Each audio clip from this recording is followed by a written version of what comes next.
জান্নাতের দরজা খোলা হয়ে গেছে, আসো। চারজন নারীকে ডাকবে, তোমাদের কোনো হিসাব নাই, তোমাদের কোনো কিতাব নাই, তোমাদের কোনো পেরেশানি নাই।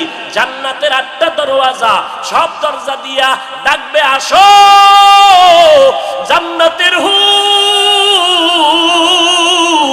তোমাদের জন্য অপেক্ষা করতেছে, জান্নাতের বিছানা তোমাদের জন্য রেডি। কেন?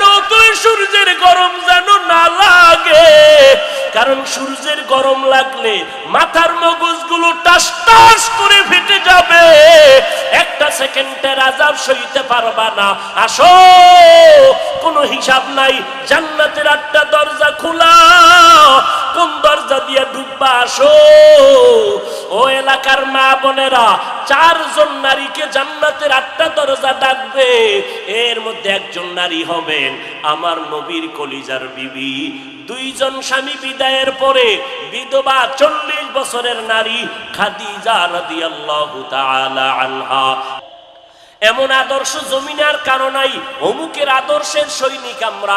আল্লাহর কসম, এই জমিনে যত মানুষের আদর্শ আছে, আব্রাহাম লিঙ্কনের আদর্শ, মাও সেতুনের আদর্শ, লেনিনের আদর্শ, কালমার্সের আদর্শ, এক কথায় সব দুনিয়ার মানুষের আদর্শগুলো নাপাক, একমাত্র মদিনাওয়ালা নবীর আদর্শই হলো পাক। সমস্ত মানুষের আদর্শ নাপাক, মদিনার নবীর আদর্শ কেন পাক? দুনিয়ার মানুষের আদর্শ নাপাক হওয়ার কারণ তার চোখ দুইটা নাপাক, তার হাতটা নাপাক, তার দিমাগ নাপাক। কারণ আমি নাপাক কেন? বক্তা হইয়া চেয়ারে বসে মজার মজার বয়ান দিলাম, কিন্তু এই এলাকার মানুষ জানে না আমার হাতটা কি পরিমাণ গুনার কাজ করেছে, আমার জবানটা কি পরিমাণ অপরাধ করলো, আমার চোখ দুইটা কি পরিমাণ অন্যায় করেছে। এই এলাকার মানুষ যদি জানতো, আমার চেয়ারে বসে বয়ান করার সুযোগ দিত না। আল্লাহ কয়, বান্দা আমি তোর সম্মানটারে নষ্ট করি নাই, কারণটা কি জানো? তুই বড় আলেম এই জন্য না, তোর বডির মধ্যে আছে পয়গম্বরের আদর্শ, আর তুই মুহাম্মদের উম্মত হওয়ার কারণে তোর ইজ্জত নষ্ট করি নাই। নষ্ট তো করি নাই, আমি আল্লাহ তোরে আবার ডাক দিলাম, তওবার দরজায় আইসা যদি 2 ফোঁটা চোখের পানি ছেড়ে আমি আল্লাহকে একবার আল্লাহ বলে ডাক দাও, লাব্বাইক বলে যদি তুই হাজিরা দাও, আমি আল্লাহ তোর জীবনের সব গুনাহগুলো মাফ করে দিব। কারণ আমি চাই না আমার মায়ার নবীর উম্মতেরা জাহান্নামে যাবে, কারণ একটা সেকেন্ডের আযাব আমার কোনো বান্দা সহ্য করার শক্তি হবে না। আম্মা জান আয়েশা বলেন, একদিন দেখি আমার মায়ার নবী আমার হুজরায় বসে গুনগুন গুনগুন করে কান্না করেন। আমি আয়েশা বললাম, নবী আমার কোনো ভুলের কারণে আপনি কাঁদেন, আমার কোনো ব্যবহারে কষ্ট পাইয়ে আপনি কাঁদেন নাকি? মায়ার নবী কয়, না না আয়েশা, তোমার ব্যবহারের কারণে কাঁদি না, আমি কান্না করি হাসরের ময়দানের কথা মনে পড়ে গেছে রে আয়েশা। ওই হাসরের ময়দানটা কেমন ভয়ঙ্কর হবে, ওই কথা মনে পড়ে যাওয়ার কারণে আমি কান্না করি। ও নবীর উম্মতেরা, আমার নবীর আদর্শ দেখিয়া মক্কার মানুষ দলে দলে কালেমা পড়ে নবীর সৈনিক হয়ে যায়। আমার নবীর কেমন আদর্শ! নবী রাস্তা দিয়ে হাঁটে, যেখানে কদম দেয় ওখান থেকে দীর্ঘদিন মিশকের ঘেরান আসতেছে, নবীর ঘাম থেকে মিশকের ঘেরান পাওয়া যায়। আমার নবী হাঁটতেছেন রাস্তা দিয়া, বারবার সালামের আওয়াজ শোনা যায়। সাহাবায়ে কেরাম বলেন, মানুষ নাই, সালামের আওয়াজ কোথা থেকে শোনা যায়?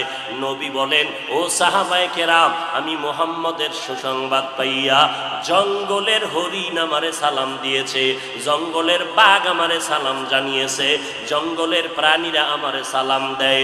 আমার নবীর শরীরের মধ্যে মশা মাছি পড়া হারাম। আরবের মানুষ তাকায় দেখে মুহাম্মদ যেদিকেই যায় একটা মেঘের খণ্ড তার মাথার উপরে। কেন? সূর্যের গরম জানো নবীর শরীরে লেগে কষ্ট না দেয়, মেঘের খণ্ড ছায়া দেয়। আমার নবীর শরীরে মশা পড়ে না, মাছি পড়ে না, নবী কষ্ট পাবে। সেই নবী আমার এই উম্মতের আদর্শ বাস্তবায়নের জন্য পেটে পাথর বেঁধে কালেমার দাওয়াত দিলেন। আমার নবী মা হারা ইতিম, বাবা হারা ইতিম, নবী বলে আমি দুনিয়াতে এসে একবার আব্বা বলে ডাক দিতে পারি না। এর উম্মতেরা 6 বছরে মা হারায় ফেললাম, 8 বছরে আমার দাদাকে হারায় ফেললাম, আমার আরবের মধ্যে কেউ নাই, চারদিকে আমার দুশমন, আমি কালেমার দাওয়াত নিয়ে কোথায় যাব? আমি ঘরের মধ্যে বসে কাঁদতেছি। ওই সময় আমার এক আপন, আরবের মধ্যে আর আপন আমার কেউ ছিল না। 2 জন স্বামী বিদায়ের পরে একজন নারী 40 বছরের বিধবা নারী খাদিজা, আমি মোহাম্মদ 25 বছরে তাকে বিয়া করে নিলাম। আল্লাহর আদালতে অনুমতি নিয়ে বিয়া করে ফেললাম। ওই খাদিজা আমার কান্নার কারণ জিজ্ঞেস করলেন, নবী কেন কান্না করেন? ও খাদিজা কান্দি কেন? আল্লাহ আমাকে কোরআনের আলো দান করেছেন, আমি এখন কালেমার দাওয়াত দিব, আমার এই দাওয়াতকে গ্রহণ করবে। আমার ঘরে বাইরে চতুর্পার্শ্বে দুশমন, আমি কার কাছে দাওয়াত নিয়ে যাব? আম্মা জান খাদিজা চিৎকার দিয়া বলে, নবী কোনো পেরেশান হবেন না, এই জমিনের মধ্যে কেউ যদি আপনার কালেমার দাওয়াত না নেয়, আমি খাদিজার হাতটা ধরিয়া আপনি আমাকে প্রথম দাওয়াতটা পড়াইয়া দেন, কালেমা পড়াইয়া দেন। এই জমিনে মরিয়াও যদি যায়, ইতিহাসের পাতায় থাকবে মুহাম্মদের হাতে প্রথম দাওয়াত গ্রহণকারিনী কোনো পুরুষ না, তিনি একজন মহিলা। কিয়ামতের ময়দানে মদিনার নবী বলেন, জান্নাতের 8টা দরজা যখন খুলিয়া 4 জন নারীকে ডাকবে, আসো, জান্নাতের দরজা খোলা হয়ে গেছে, আসো। 4 জন নারীকে ডাকবে, তোমাদের কোনো হিসাব নাই, তোমাদের কোনো কিতাব নাই, তোমাদের কোনো পেরেশানি নাই, জান্নাতের 8টা দরওয়াজা, সব দরজা দিয়া ডাকবে, আসো, জান্নাতের হুর তোমাদের জন্য অপেক্ষা করতেছে, জান্নাতের বিছানা তোমাদের জন্য রেডি। কেন? তুই সূর্যের গরম যেন না লাগে, কারণ সূর্যের গরম লাগলে মাথার মগজগুলো টাস টাস করে ফেটে যাবে, একটা সেকেন্ডের আযাব সইতে পারবা না। আসো, কোনো হিসাব নাই, জান্নাতের 8টা দরজা খোলা, কোন দরজা দিয়ে ঢুকবা? আসো। ও এলাকার মা বোনেরা, 4 জন নারীকে জান্নাতের 8টা দরজা ডাকবে, এর মধ্যে একজন নারী হবেন আমার নবীর কলিজার বিবি। 2 জন স্বামী বিদায়ের পরে বিধবা 40 বছরের নারী খাদিজা রাদিয়াল্লাহু তাআলা আনহা। ওই খাদিজা ডাক দিয়া কয়, ও নবী, আপনার হাতের কালেমার মুসলমান আমি একজন হয়ে গেলাম। নবী এবার কান্না বন্ধ করে বের হয়ে গেলেন। আর আমার দুঃখ নাই, আমার খুঁটি যখন মজবুত হয়ে গেল, আমার ঘরের চৌকাঠ যখন মজবুত হয়ে গেল, এখন আমি দাওয়াতে নেমে গেলাম। মায়ার নবী দৌড়াইয়া মানুষের দ্বারে দ্বারে গিয়া গোপনে গোপনে দাওয়াত দেয়। হাঁটতে হাঁটতে হাঁটতে হাঁটতে আমার নবী পাথরওয়ালা জমিন পাড়াইয়া তায়েফের ময়দানের কিনারায় দাঁড়ায়, কয়, তোরা আমার চিননি, আমি মক্কার মুহাম্মদ, আমি এক আল্লাহর দাওয়াত দিয়েছি, গ্রহণ করো। এই আসমানের মালিক আমার আল্লাহ, এই জমিনের মালিক আমার আল্লাহ, ওই একটা আল্লাহ, আর কোন আল্লাহ নাই। ওই আসমানের মালিকের পক্ষ থেকে আসছি, কবুল করে নাও। তায়েফের বেঈমানেরা কয়, এটা তো সেই মুহাম্মদ মক্কার পাগল। বাচ্চাদের ডেকে বলে, পাথর মেরে মেরে মুহাম্মদের তাড়াইয়া দাও।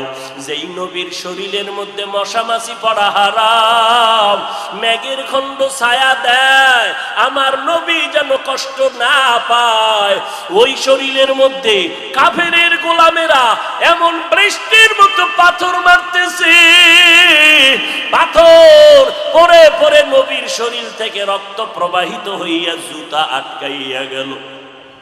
মায়ার নবী কান্না করেন, আর কদম বাড়াইয়া বাড়াইয়া মক্কার দিকে রওনা হলে, আবার যত দূর যায় আবার তায়েফের জমিনের দিকে তাকায়, আর আমার মায়ার নবী চোখের পানি ছেড়ে কান্না করে আর বলে, উদয়ার মালিক,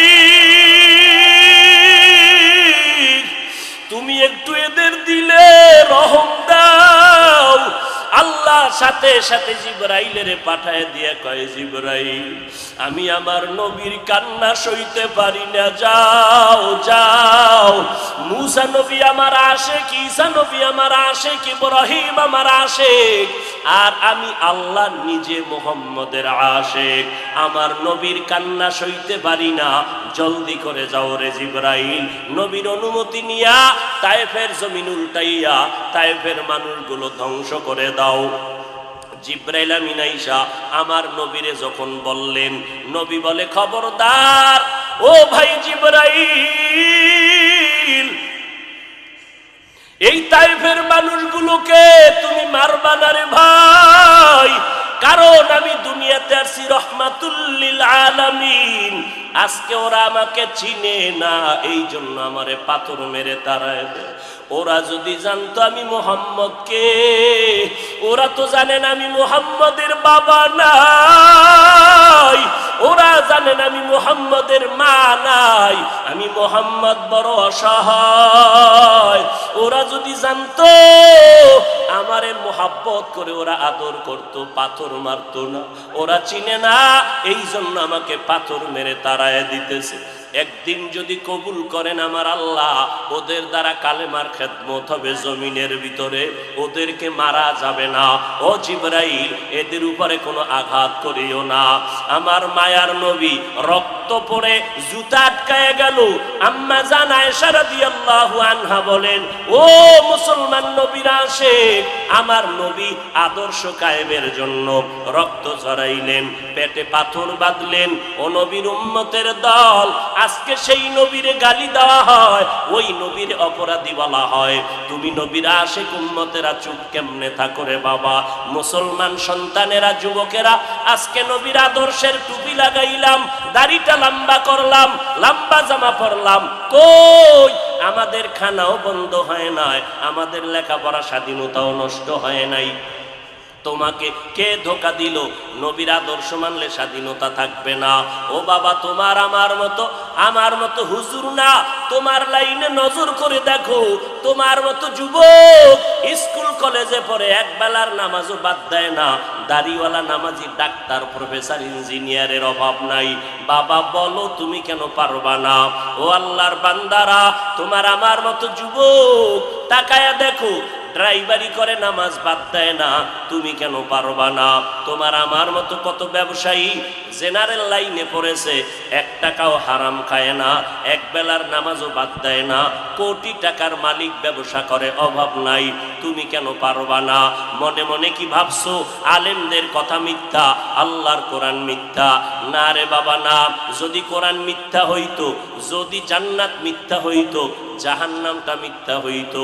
আবু বকরের মতো বান্দা জান্নাতের টিকিট পাইয়া ওই সারা রাত নামাজে দাঁড়াইয়া কাঁদতেন না।